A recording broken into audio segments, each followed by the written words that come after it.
Mummy, मुझे बहुत ठंड लग रही है। हाँ मम्मी, मुझे भी। हाँ बच्चों, जंगल में अचानक से ठंड बढ़ गई है, पर तुम डरो मत, मैं हूँ ना तुम्हारे साथ। मैं तुम दोनों को ठंड नहीं लगने दूंगी। पूरे जंगल में सन्नाटा फैला हुआ था, क्योंकि ठंड का मौसम शुरू हो चुका था।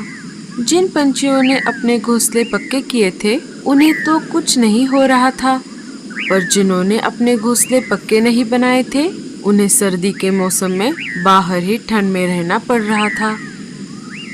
अजी, दरवाजा लगा लीजिए। एक तो आपने हमारे घोंसले को इतनी बड़ी बड़ी खिड़कियां बनाई है और ऊपर से ये बड़ा सा दरवाजा भी खोल कर बैठे हो। इससे अच्छा तो हम बाहर खुले में ही अपना घोंसला बनाते। अरे गोरी, बाहर हल्की बर्फबारिश हो रही है, मैं उसी का मजा ले रहा हूँ। आओ, तुम भी बाहर आ जाओ। रहने दो। आप एक काम करो, आप घोंसले के बाहर चले जाओ और जो मजे लेने हैं ले लो। ऐसे हमें ठंड के मजे ना दो। कालू बाहर चला जाता है और बाहर से घोंसले का दरवाजा लगा देता है। इधर रानो चिड़िया लाडो चिड़िया के पास आ जाती है। रानो, क्या हुआ? क्या बात है? लाडो, मैं मेरे माँ और पिताजी के पास कुछ दिन रहने के लिए जा रही हूँ। यहाँ ठंड बढ़ गई है। पर रानो, तुम्हारे माता पिता तो बर्फीले पहाड़ों पर रहते हैं ना, तो क्या तुम्हें वहाँ पर ठंड नहीं लगेगी? अरे नहीं नहीं, वहाँ मेरा परिवार बर्फ के इग्लू घर में रहता है। लाडो, तुम ऐसा क्यों नहीं करती? तुम भी चलो मेरे साथ, हम कुछ दिन वहीं पर रहकर वापस आ जाएंगे। मम्मी, चलो ना, हमें भी देखना है इग्लू का घर। चलो ना मम्मी, चलो ना। ठीक है बच्चों, चलो हम भी चलते हैं। सारे मिलकर रानो के माँ पिताजी के इग्लू के घर की तरफ निकल पड़ते हैं। अरे, ये जंगल में अचानक इतनी सर्दी कैसे बढ़ गई?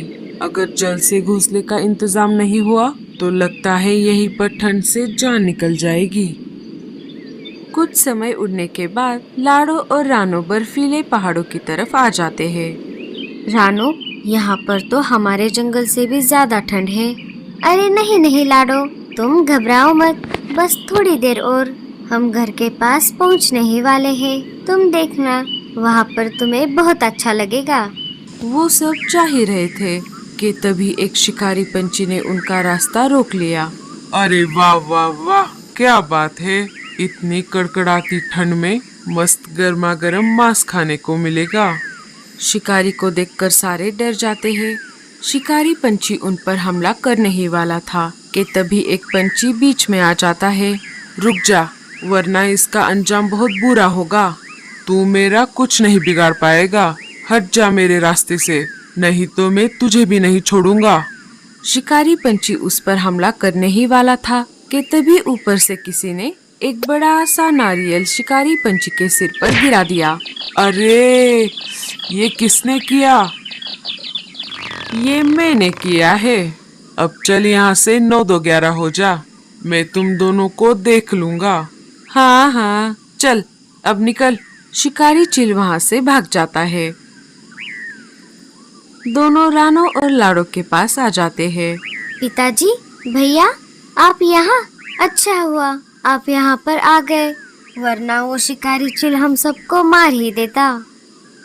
अरे ऐसे कैसे बहना, हमारे होते हुए तुम्हें कुछ नहीं होगा। पर बेटी, ये चिड़िया कौन है तुम्हारे साथ? इसे पहले तो नहीं देखा। इसका नाम लाडो है और ये 2 इसके बच्चे हैं। मैं ही इसे मेरे साथ लेकर आई हूँ। तुमने अच्छा किया। जल्दी चलो, बाहर बहुत ठंड है, हमारा घर ज्यादा दूर नहीं है। सारे वहाँ से उड़कर इग्लू के घर के पास आ जाते हैं। सारे अंदर चले जाते हैं। रानो, इस घर को तो दरवाजा ही नहीं है, पर फिर भी ये अंदर से कितना गर्म है। लेकिन ऐसा कैसे? अरे बेटी, अंदर की गर्मी अंदर ही रहती है और बाहर की ठंड बाहर।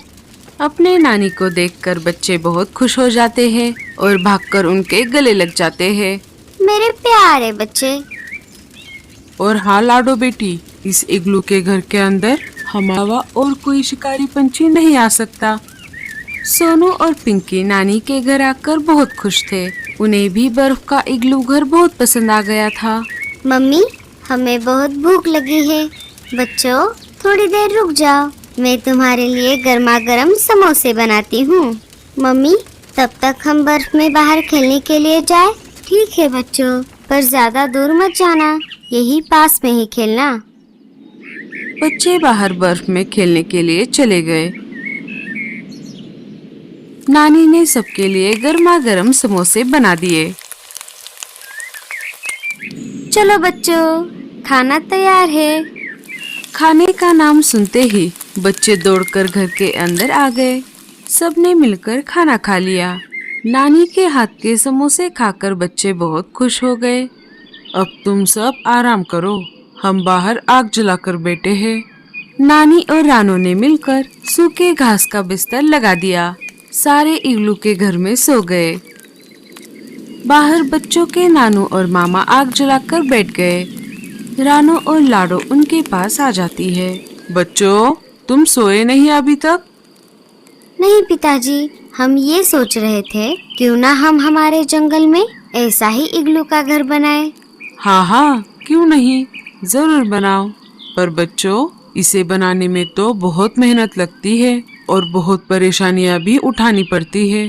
भारी वजन के बर्फ के टुकड़े उठाने पड़ते हैं, उनको एक के ऊपर एक रखते हुए जाना पड़ता है, तब जाकर बनता है बर्फ का इग्लू घर।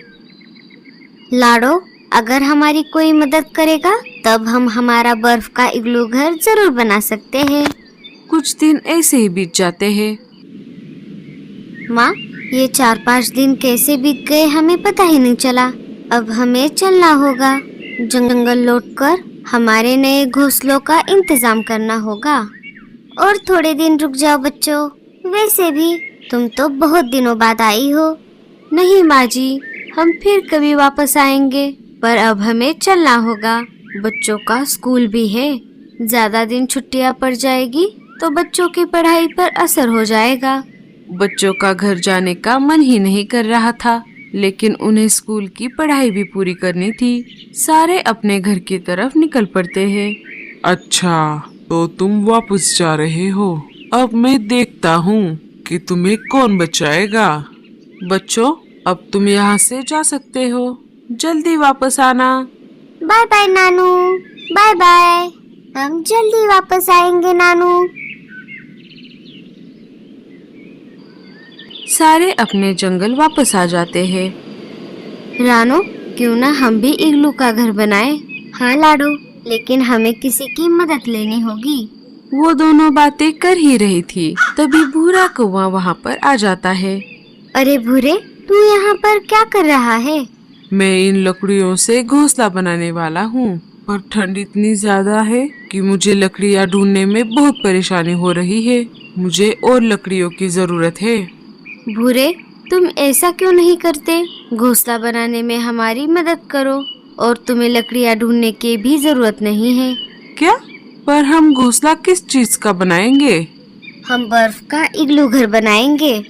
बर्फ का इग्लू घर? मैं समझा नहीं। भूरे, तुम बस हमें बर्फ उठाने में मदद करो, बाकी का काम हम देख लेंगे। जैसा रानू और लाडो ने बताया वैसे भूरा बर्फ को लाता और जैसे जैसे वो बताती वहाँ पर बर्फ को रख देता। शिकारी चील उनका पीछा करते करते जंगल में आ गया। अच्छा, तो तुम दोनों यहाँ पर हो। इधर तीनों ने मिलकर बर्फ का इग्लू घर तैयार कर दिया। कुछ ही देर में भूरे का भी इग्लू घर बनकर तैयार हो गया। तभी वहाँ पर गोरी और कालू कौवा आ जाता है। अरे वाह, क्या घर बनाए हैं! क्या हम भी ऐसे घर बना सकते हैं? हाँ हाँ, क्यों नहीं। अगर कालू मदद करेगा तो हम आपकी इग्लू घर बनाने में जरूर मदद करेंगे। हाँ हाँ, तुम तो बना लोगे, पर मेरे जैसे बूढ़ी चिड़िया का क्या? मैं तो सिर्फ 2-3 महीनों की मेहमान हूँ। ऐसी बात नहीं है मीनू मौसी, अगर भूरा और कालू कौवा आपकी मदद करेंगे तो हम भी आपके लिए इग्लू घर बना देंगे। एक एक करके सारे पंछियों ने इग्लू के घर बना दिए। इधर शिकारी चिल जंगल में आ जाता है। अरे भागो शिकारी पंछी, अरे भागो, छुप जाओ। सारे अपने अपने इग्लू के घर में छुप जाते हैं। शिकारी चिल एक एक करके इग्लू के घरों को अपने चोंच और पंजों से तोड़ने की कोशिश करने लगा। अरे ये क्या, ये बर्फ के घर तो बहुत पक्के हैं। मैं एक काम करता हूँ, बाहर ही पंछियों का इंतजार करता हूँ। पंछी अंदर मस्त गरम बैठे थे और इधर चिल ठंड में ठिठुरते हुए बैठा था। रात भर ठंड में बैठने की वजह से शिकारी चिल बर्फ में जम जाता है।